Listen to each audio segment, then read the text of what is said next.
Hello, and welcome to Shining Light on Shadows, a candid conversation about mental health.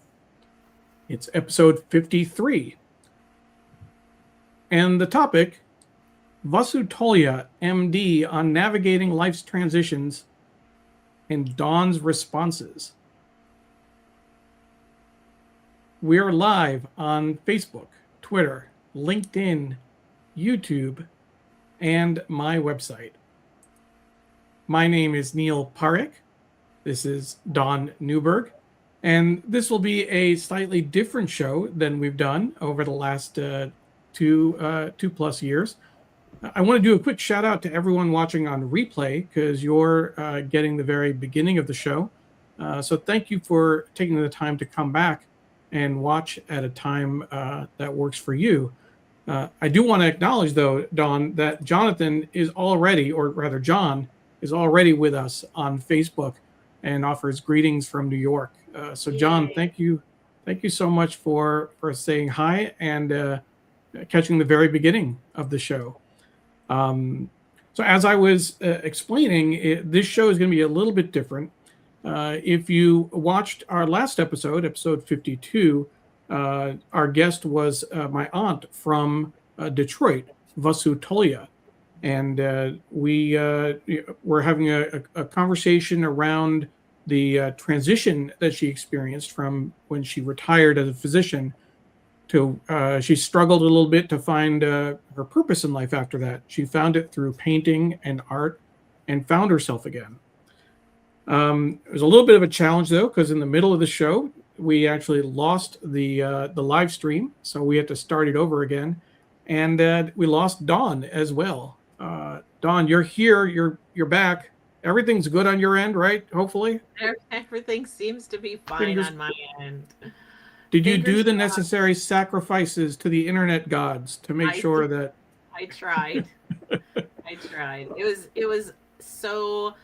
I mean, my sincerest apologies. I know that no, of course, it was a lot of back end work that you had to do in a very short period of time for there to be very little interruption, and I can't even explain what happened. My internet, my computer completely crashed, and I just couldn't get it back up and and that hasn't happened in 2.5 years. So I'm giving myself a little bit of grace, but well. Dawn, I've been producing shows like this for more than 6 years, and I've never seen that happen. So It definitely was a surprise. But what we wanted to do for this episode, we thought we'd take another crack at it. And I know that, Dawn, you really were not just looking forward to the episode, but even in the first few minutes when you were there and before the show started, I know that you wanted to engage with my aunt, Vasu Tolia, Vasu Auntie, I'm going to refer to her. So what we're doing is we're going to play a few clips from our last episode and then give both Dawn and our audience a chance to respond and share your thoughts. Usually the show is a little bit, moves a little bit more quickly and we're talking about a topic and then we might move on. So this time, what we're going to do is I'm going to try and tee up a clip of my aunt and kind of give people a sense of what she's going to be talking about. We'll watch the clip together, and then Dawn will jump in first, and hopefully that'll give folks a chance to share their own thoughts in the comments. And then we'll work through a few other clips before we close at the end of the hour. Before we do that, I just want to say hi to a few other folks watching. My mom is watching from Hastings on Hudson, Sada Parekh. Mom, thank you so much for joining us again, as always. Appreciate it. And before I forget, I want to let you know that I'm staying hydrated and drinking. It's half iced tea, half lemonade. Dawn has her water. And I'm going to do my best to keep up with Dawn today to drink as much as she does. And of course, Stefan Kaplan is watching. Stefan is watching from Ramsey, New Jersey, and always here to support. Thank you, Stefan. I actually did talk to Stefan right after the show last week.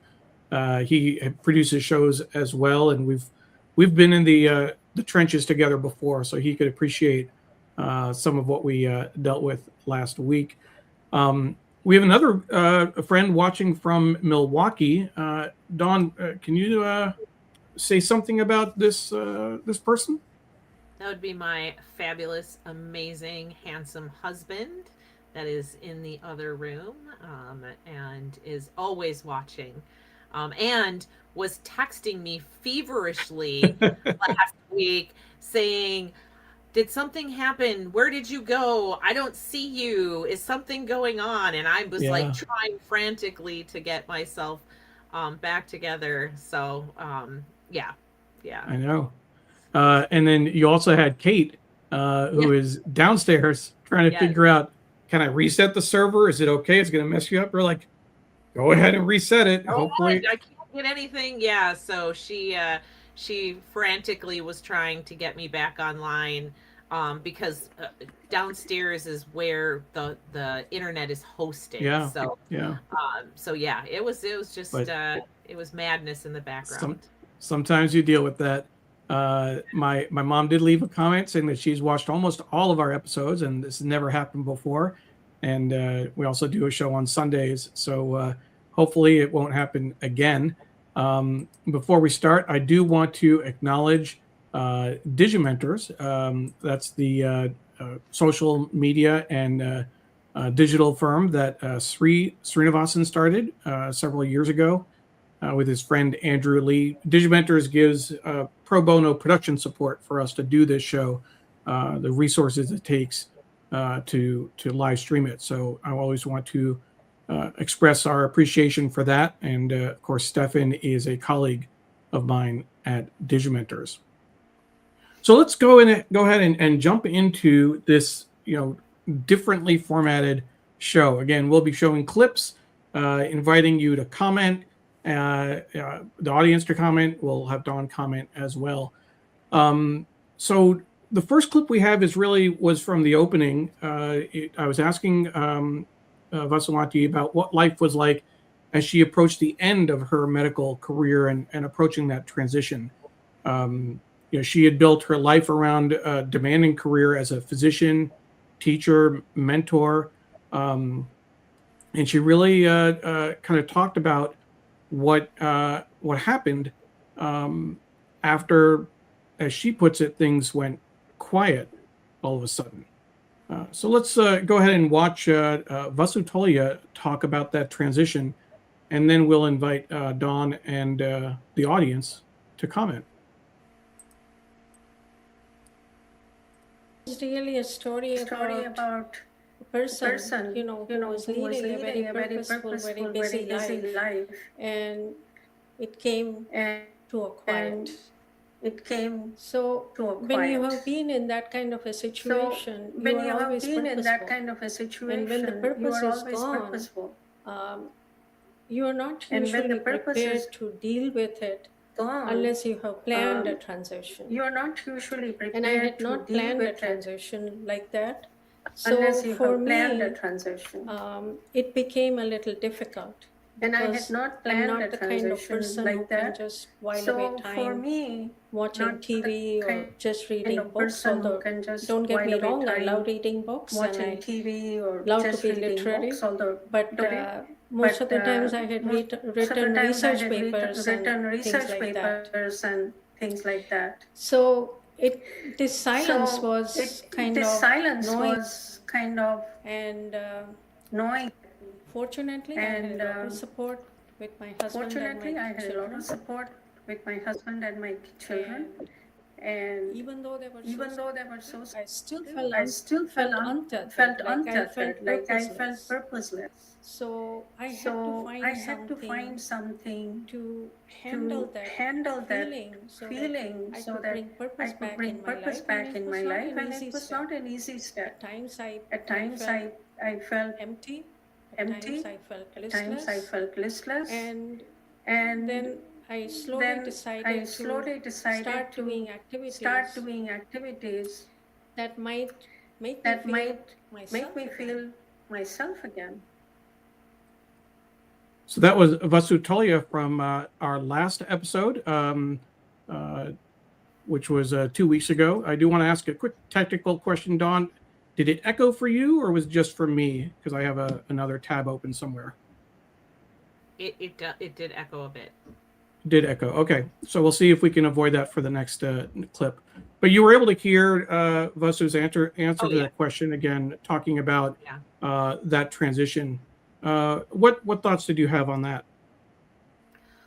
Well, as some of you who watch this show on a regular basis know, I was unemployed for a long period of time. So a lot of what she was saying really resonated with me, because I did not plan on transitioning out of the job that I had. And I had a struggle finding a new job. And I know that in the prep, when we had talked to her previously, we had talked about how creativity comes in many different lenses and many different ways. That it isn't just about painting or drawing or art in that form. And there were a lot of different ways that I had to try to fill my time when I was out of work. And some of that came in different forms of creativity for me. So one of the things that I did was I started my own consulting business.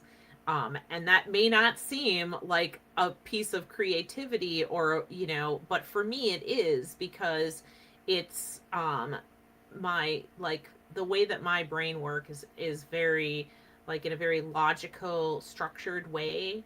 And to be able to, like, help other nonprofits sort of manage their way around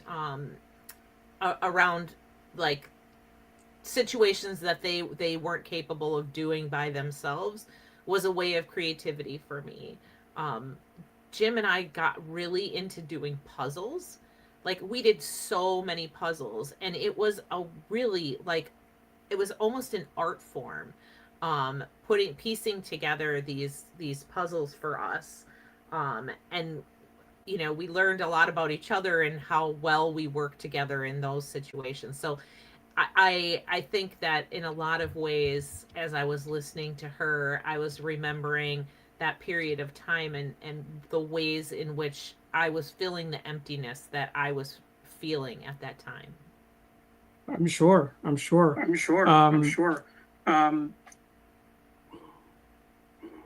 to try something here. Let's see if that kills the echo. And I think it has. So Dawn, I think we're going to have to mute your, I muted your microphone, and that kills the echo, at least on my end. Thumbs up if you don't hear an echo anymore. Dawn, give me a thumbs up. Okay. So hopefully that'll solve the issue. I'll hope the audience will let me know if we still have an echo after I muted Dawn. But what I wanted to do was to invite folks from the audience to talk about any transitions that they may have experienced, similar to what Vasuwanti talked about in that video. Certainly, any of these kind of transitions, whether it's retirement or job loss, we've talked about this on the show around children leaving home, what that's like as well. So I'd be curious to see what folks think of that.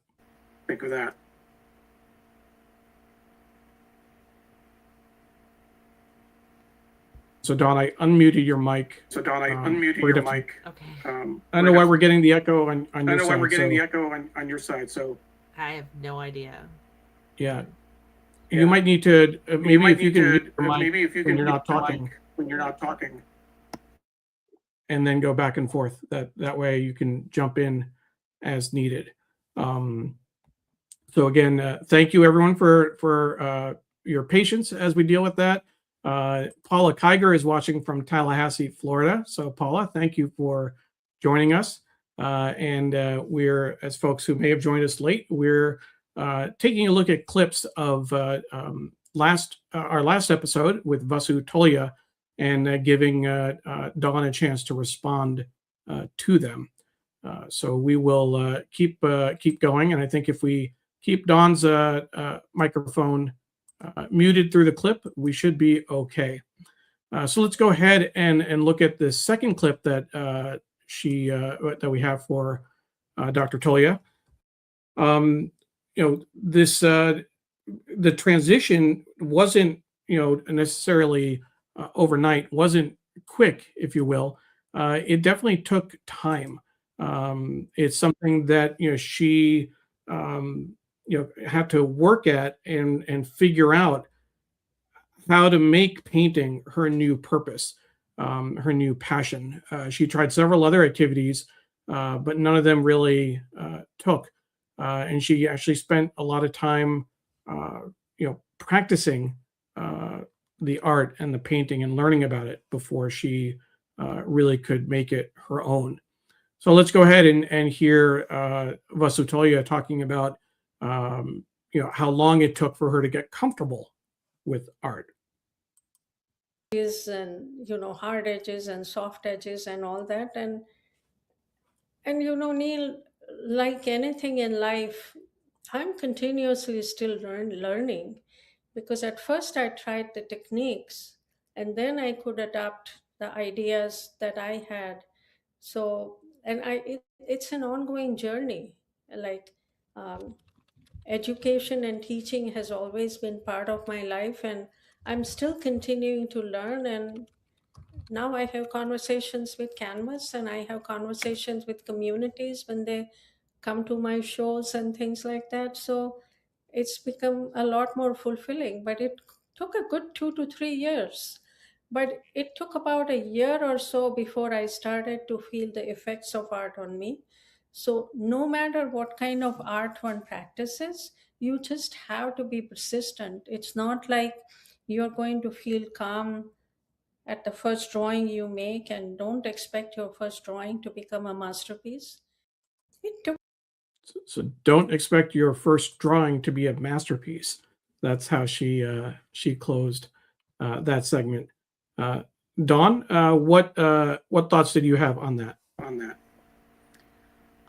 Yeah, I mean, I have always loved writing. That's always been very cathartic for me. And when I moved out of my house and I cleaned it up to get it ready to sell, I ran across a filing cabinet, and in that filing cabinet were some iterations of my book that I had started way, way, way back when.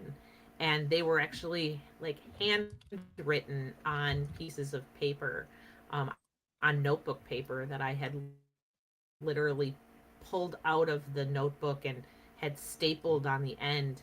And I was sitting there and I was kind of reading some of it, and I was shocked at the difference between what I thought I was doing when I was writing originally and where I got to with my book.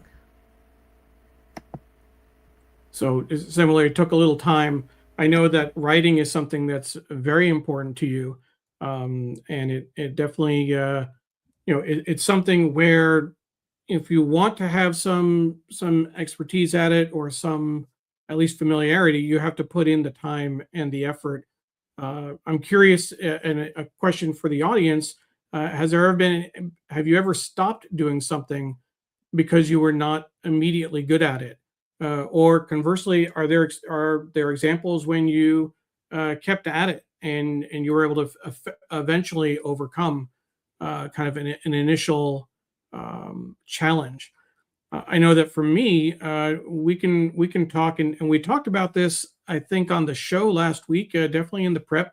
I assumed that I did not have any kind of artistic inclinations. I draw stick figures if I work really hard at them. But both Dawn and Vasu helped me see that there are any number of activities that I do. Photography is one, but producing live stream shows is another. And it certainly is an example of something where I had to learn it. I had to practice and teach myself And Stefan was there at the very beginning when we first started using StreamYard. So was my good friend Steve Taylor, Rose Horowitz as well, other colleagues from Digimentors. Some of those early days, we were experimenting with like these test live shows to see what would happen if we hit this button or if we add this graphic, etc.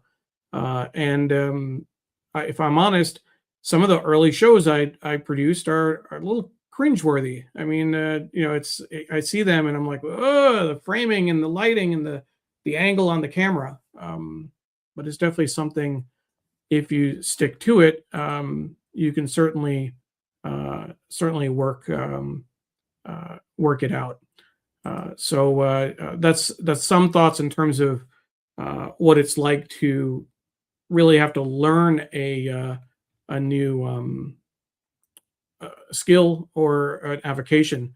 So it's something that helps. We'll go ahead and work through.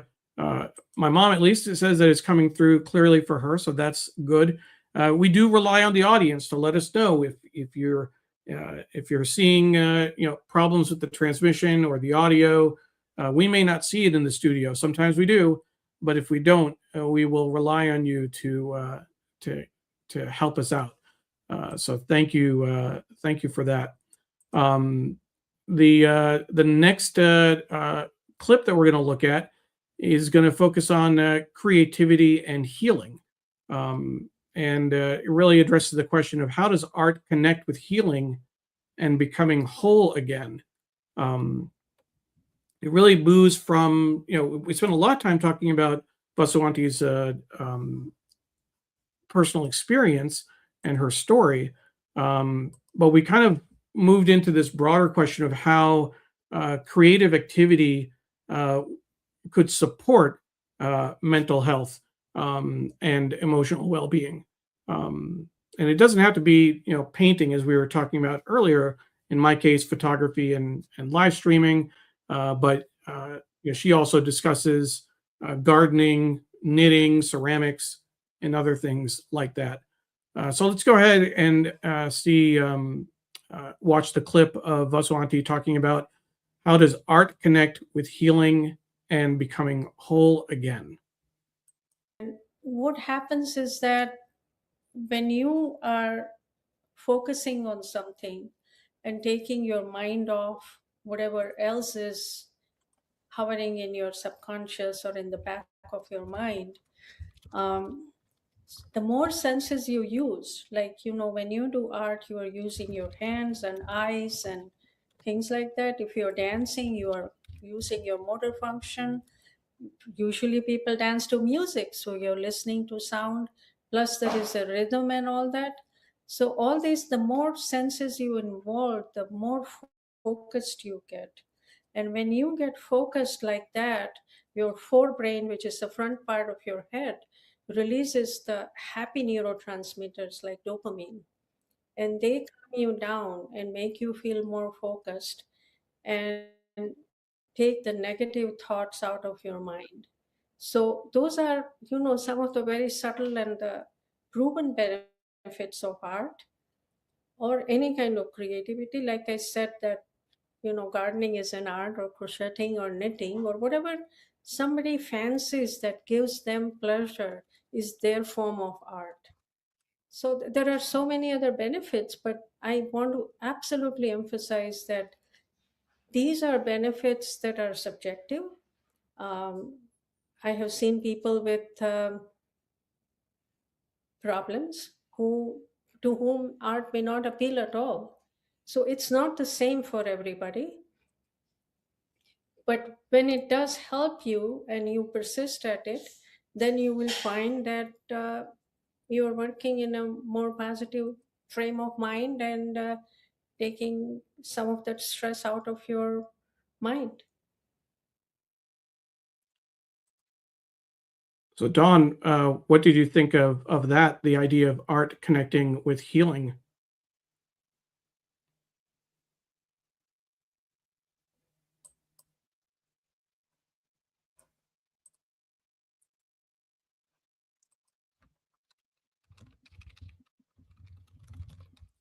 And so I'll just make sure Dawn can hear me.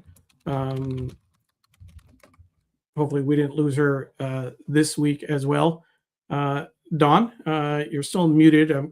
You're gonna have to unmute your mic and see if you have any thoughts on that idea. So we will hope that Dawn joins us again. My name is Neil Parekh, and this is Shining Light on Shadows, a candid conversation about mental health. We had a conversation with Vasu Tolia, my aunt, who lives in Detroit. She had been a physician for about 35 years before she retired. And she talked about the challenges of that transition of finding purpose again. She struggled a little bit in that transition, and that's something that a lot of people have dealt with after retirement, etc. And she worked on finding purpose through painting and art, and she was eventually with some effort was able to really thrive, and she's really done a lot of great work in terms of her artwork. So we had a great conversation, and because Dawn had some technical issues on that previous episode, what we did, we decided to play some clips this week and bring Dawn back to comment on those clips. So Dawn, I'm hoping you heard Vasu Tolia's third clip about art connecting with healing. Were you able to catch that clip? I know that you had to step out for a moment, but hopefully you can hear me. I can see you, and you're not frozen. So let's see if we can bring Dawn back into the conversation. You're muted, Dawn.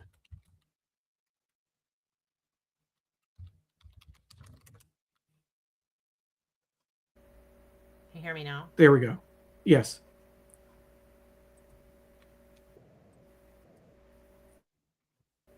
So yes, I did hear. So go ahead. What she said, and again, I have no idea what on. Yeah, my thoughts on healing through art.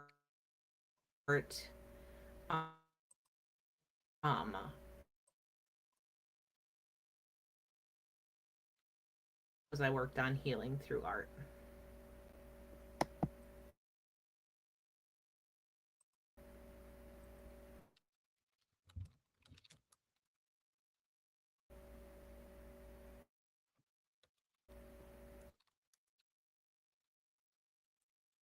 You got it, Dawn. Just keep talking if you can, because we can hear you.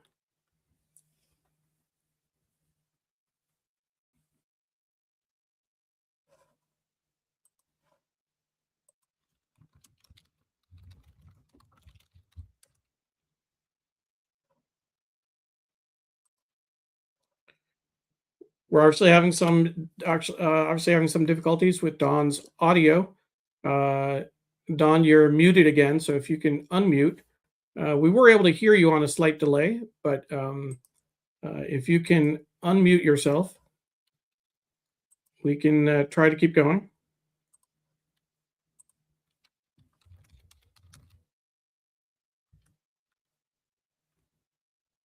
I was just saying that it was very cathartic for me. It was a very when I was writing my book, and throughout that time, I had many different iterations of what that meant to me. Sometimes it was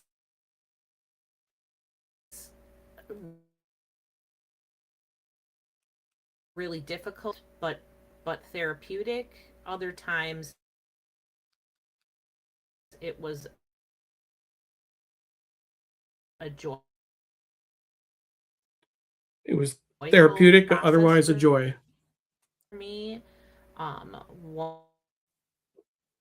that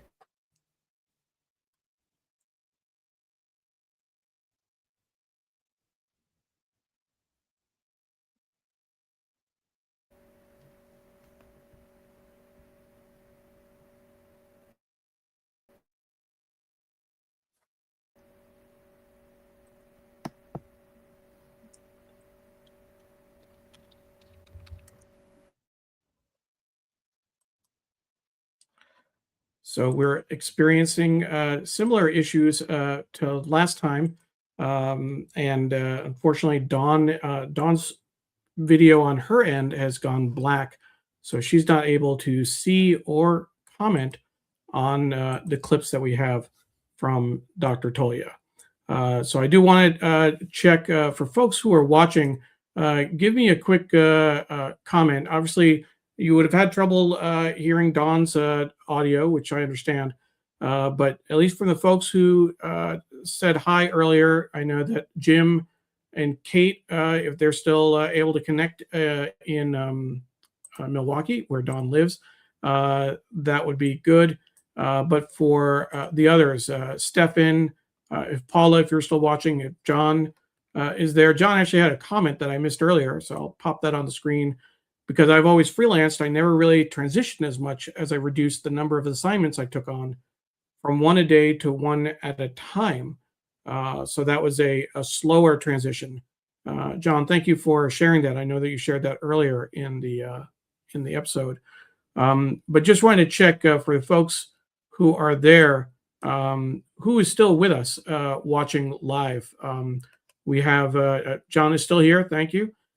Just want to check in if my mom or the Stefan, Jim, anyone else who's still with us, please let me know. Just give me a quick shout out. And my mom is saying that, yeah, we're having another major incident with the internet, that we haven't had these kind of issues before, but we will work through them as best we can. So if folks are here, really what I want to know, and I see that Kaveri Madhavan checked in on Instagram. So thank you, Kaveri. Because the judgment call that I want to make is that if folks watched the last, the second half of the show last week, and if that's the group that's still here, then that's great. And thank you for watching. If you have specific comments you want to share, I'll certainly pull them on. If we have new people who are watching who missed that last episode with Vasu Tolia, then I will play the rest of the clips and we can review them together, even though Dawn is not here. If on the other hand, if people have already watched the episode and you are coming here to hear Dawn, then I just want to honor that. We'll give Dawn one more chance to see if we can make it work. Dawn, I'm adding her to the screen. Dawn, we see your video. I don't know if you can hear me. If you can unmute your mic, let me know if it's working.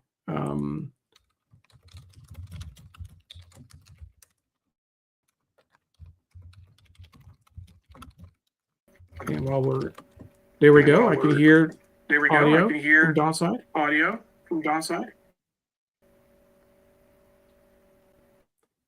So Dawn, go ahead and I'm here.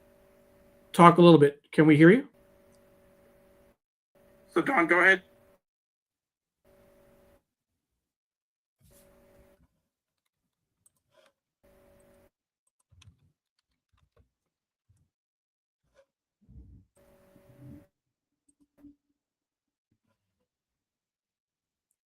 Dawn? Yeah, I can't hear anything you're saying, Neil.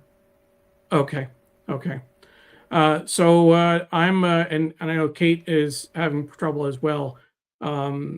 So I think that we'll just call this a show. I'm going to use the rule that my soccer coach taught me long ago when I was in JV soccer. When we would have practice. One injury during practice, that's okay. 2 injuries, okay, keep going. But once you get the 3rd injury, then he canceled practice and sent everyone home because didn't want to take any more chances. So we'll go ahead and bring this episode to a close, and we will work on the technical issues and come back strong. Our next episode is going to be August 13th.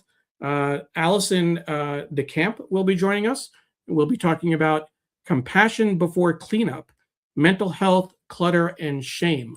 Allison is a decluttering and ADHD coach. I know her from the ADHD group that I'm a part of. And I'm looking forward to not only hearing her thoughts about the intersection between mental health and decluttering, but I'll also be sharing some of my own thoughts. It's something that I've certainly been challenged with and struggle with quite a bit. So we're looking forward to that conversation on August 13th. We hope you can join us then. Thank you very much for all of your support and everyone who has watched the show over the last 2 years, 2.5 years. And we will continue these conversations, raising important issues and making sure that we do everything we can to lower the stigma around mental health. Thank you. Good night.